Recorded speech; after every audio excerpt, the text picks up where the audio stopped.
Hi friends, நான் இந்த வீடியோவில் ஜனவரி 2025க்கான கரண்ட் அஃபேர்ஸ் சொல்கிறேன். எங்களுடைய டிஎன்பிஎஸ்சி தொடர்பான மற்ற வீடியோ உங்களுக்கு வேணும்னா கீழே டிஸ்கிரிப்ஷனில் உள்ள பிளேலிஸ்ட் லிங்கை கிளிக் பண்ணுங்கள். எங்களுடைய வீடியோ உங்களுக்கு யூஸ்ஃபுல்லாக இருந்துச்சுன்னா கண்டிப்பாக மற்றவங்களுக்கு ஷேர் பண்ணுங்கள். நாங்கள் போடுற வீடியோ உங்களுக்கு நோட்டிஃபிகேஷனில் வேணும்னா எங்களுடைய சேனலை சப்ஸ்கிரைப் பண்ணிக்கிட்டு பக்கத்தில் இருக்கிற பெல் ஐக்கானில் ஆளுங்கிற ஆப்ஷனை கிளிக் பண்ணிக்கோங்க. ஜனவரி மாதத்துக்கான கரண்ட் அஃபேர் பார்த்தோம்னா இது 9வது கரண்ட் அஃபேர். இதுக்கு முன்னாடி நான் ஏற்கனவே ஒரு 8 வீடியோ போட்டிருப்பேன். ஃபஸ்ட்டு கரண்ட் அஃபேர் பார்ப்போம். பிரிக்ஸ் அமைப்பில் வந்து இப்போ இந்தோனேஷியா இணைய இருக்கிறதா பிரேசில் அரசாங்கம் வந்து தெரிவிச்சிருக்கு.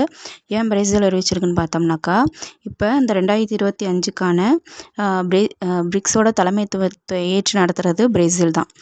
பிரேசில் வந்து என்ன அறிவிச்சிருக்குனாக்கா, பிரிக்ஸ் அமைப்பில் அதிகாரப்பூர்வமாக முழு நேர உறுப்பினராக இந்தோனேசியா இணைஞ்சிருக்கிறதா சொல்லியிருக்கு. பிரிக்ஸ் அமைப்பில் இந்தோனேஷியா பிரிக்ஸ் அமைப்பில் அதிகாரப்பூர்வ முழு உறுப்பினராக இணைவதாக பிரேசில் அரசாங்கம் வந்து தெரிவிச்சிருக்கு. பிரேசில் பார்த்தோம்னா 2025ஆம் ஆண்டிற்கான தலைமைத்துவத்தை ஏற்றிருக்கு. அந்த பிரிக்ஸ் அமைப்பு ஃபஸ்ட்டு பார்த்தோம்னாக்கா பிரிக்குன்னு தான் இருந்துச்சு. ஃபஸ்ட்டு வந்து தென்னாப்பிரிக்கா இணைஞ்சிருக்காது, மறுபடி தான் தென்னாப்பிரிக்கா இணைஞ்சிச்சு. ஃபஸ்ட்டு வந்து பிரேசில், ரஷ்யா, இந்தியா, சீனா இது மட்டும்தான் இருந்துச்சு பிரிக்கில் உறுப்பினர்களாக. மறுபடியும் தென்னாப்பிரிக்கா இருந்துச்சு. மறுபடியும் பார்த்தோம்னாக்கா இன்னொரு 4 நாடுகள் இணைந்துச்சு. பிரிக்ஸ் அமைப்பு தொடங்கப்பட்ட போது பிரேசில், ரஷ்யா, இந்தியா, சீனா ஃபஸ்ட்டு இருந்துச்சு. மறுபடியும் தென்னாப்பிரிக்கா இணைஞ்சிச்சு. போன்ற நாடுகள் ஃபஸ்ட்டு இருந்துச்சு.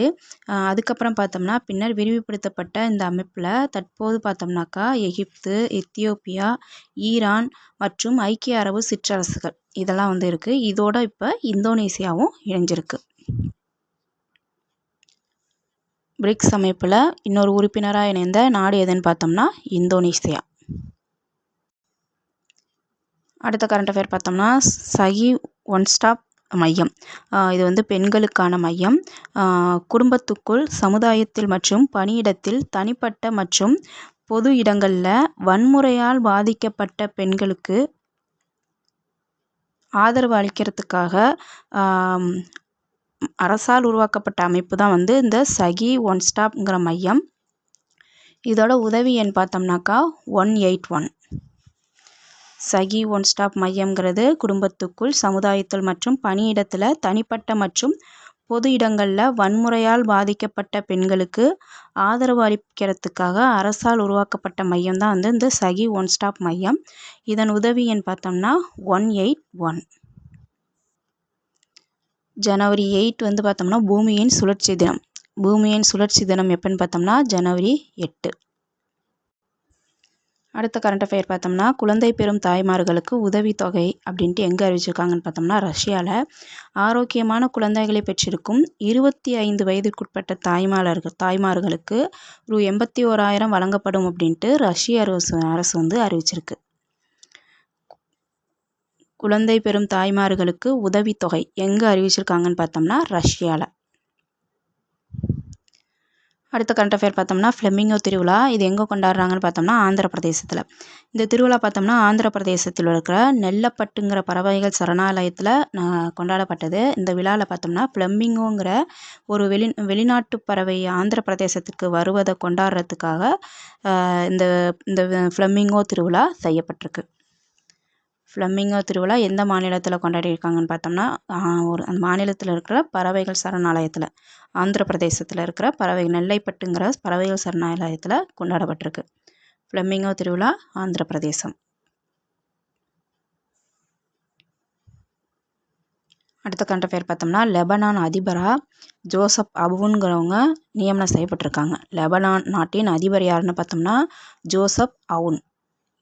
லெபனான் அதுவும் பேரும் இன்ல முடியுது, இவங்களுடைய பேரும் இன்ல முடியுது. லெபனான் நாட்டின் அதிபர் ஜோசப் அவுன். அடுத்த கரண்ட் அஃபேர் பார்த்தோம்னா விபத்தில் காயமடைந்தவர்களை மருத்துவமனைகளில் சேர்ப்பவர்களுக்கு பரிசு தொகையை வந்து இப்போ அதிகரிச்சிருக்காங்க. எவ்வளோன்னு பார்த்தோம்னா 5,000லேருந்து 25,000 உயர்த்தி மத்திய அரசு வந்து அறிவிச்சிருக்கு. இந்தியாவில் விபத்தில் காயமடைந்தவர்களை உடனடியாக மருத்துவமனையில் சேர்ப்பவர்களுக்கான பரிசு தொகை ரூ. 5,000லிருந்து 25,000 அதிகரிக்கப்பட்டிருக்கு. விபத்தில் காயமடைந்தவர்களை மருத்துவமனையில் சேர்ப்பவர்களுக்கு பரிசு தொகை எவ்வளோ ஏற்றிருக்காங்கன்னு பார்த்தோம்னா 5,000லேருந்து 25,000 உயர்த்தப்பட்டிருக்கு. அடுத்த கரண்ட் அஃபேர் பார்த்தோம்னா உலகளவில் பார்க்க வேண்டிய இடங்கள். இது வந்து முக்கியமான கரண்ட் அஃபேர். இந்த உலகளவில் பார்க்க வேண்டிய இடத்துல நம்ம இந்தியாவில் வந்து அஸ்ஸாம் இடம்பெற்றிருக்கு. உலகளவில் பார்க்க வேண்டிய இடங்களில் நம்ம இந்தியாவிலிருந்து அஸ்ஸாம் வந்து 4ஆம் இடம் பிடிச்சிருக்கு. முதல் இடத்துல பார்த்தோம்னா பிரிட்டனின் ஜான் ஆஸ்டன்ஸ் இங்கிலாந்து. 2வது இடத்துல பார்த்தோம்னா ஈக்வட்டாரின் கலபோகோஸ் தீவு. 3வது இடத்துல பார்த்தோம்னாக்கா நியூயார்க் சிட்டி அருங்காட்சியகம். 4வது இடத்துல தான் நம்ம அஸ்ஸாம். 5வது இடத்துல தாய்லாந்தின் ஒயிட் லோட்டஸ். இது முக்கியமான கரண்ட் அஃபேர். ஏன்னா உலகளவில் பார்க்க வேண்டிய இடங்கள்ங்கிற பட்டியலில் நம்ம இந்தியாவிலேருந்து ஒரு மாநிலம் இடம் பிடிச்சிருக்கு. என்ன மாநிலம் பார்த்தோம்னா அஸ்ஸாம் வந்து 4வது இடத்துல பிடிச்சிருக்கு. அடுத்த கரண்ட் அஃபேர் பார்த்தோம்னா உடல் உறுப்பு தானம் செய்யும் மத்திய அரசு ஊழியர்களுக்கு வந்து சிறப்பு விடுப்பு அளிக்கிறாங்க. எத்தனை நாள்னு பார்த்தோம்னா 42 நாள் சிறப்பு விடுப்பு அளிக்கிறாங்க. உடல் உறுப்பு தானம் வழங்கும் மத்திய அரசு ஊழியர்களுக்கு சிறப்பு விடுப்பு 42 நாள் சிறப்பு விடுப்பு கொடுக்குறாங்க. உடல் உறுப்புகளை தானம் செய்யும் மத்திய அரசு ஊழியர்கள் 42 நாள் சிறப்பு தற்செயல் விடுப்பு எடுத்துக்கொள்ளலாம். இது வந்து எந்தெந்த உறுப்பு தானம் செஞ்சால் எடுத்துக்கலான்னு பார்த்தோம்னாக்கா சிறுநீரகம், கணையம், கல்லீரல் போன்ற உறுப்புகளை தானம் வழங்கினால் தற்செயல் விடுப்புக்கு தகுதியானவர்கள்.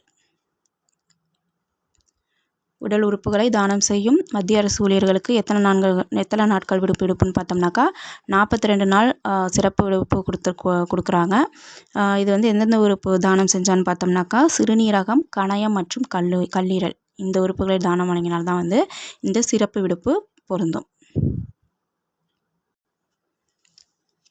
அடுத்த கரண்ட் அஃபேர் பார்த்தோம்னா பிசிசிஐ செயலராக தேவஜித் சைக்கியாங்கிறவங்க தேர்வு செய்யப்பட்டிருக்காங்க.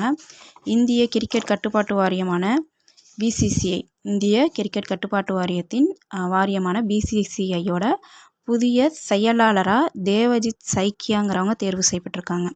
இந்த போஸ்டிங்கில் இருந்த ஜெய்ஷா பிசிசிஐ செயலாளராக இருந்த ஜெய்ஷா வந்து ஐசிசி தலைவராக இப்போ நியமிக்கப்பட்டாங்க.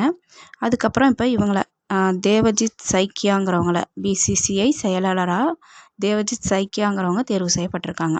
அப்போ இப்போ ஐசிசி தலைவர் யாருன்னா ஜெய்ஷா. அடுத்து பிசிசிஐயோட பொருளாளராக பிரப்ஜேத் சிங் பாட்டியா தேர்வு செய்யப்பட்டிருக்காங்க.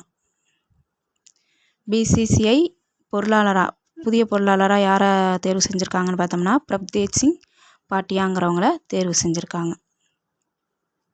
பிசிசிஐ செயலாளர் யாருன்னு பார்த்தோம்னா தேவஜித் சைக்கியா. ஐசிசி தலைவர் யாருன்னு பார்த்தோம்னாக்கா ஜெய்ஷா. அடுத்து பிசிசிஐ பொருளாளர் யாருன்னு பார்த்தோம்னா பிரப்ஜேத் சிங் பாட்டியா.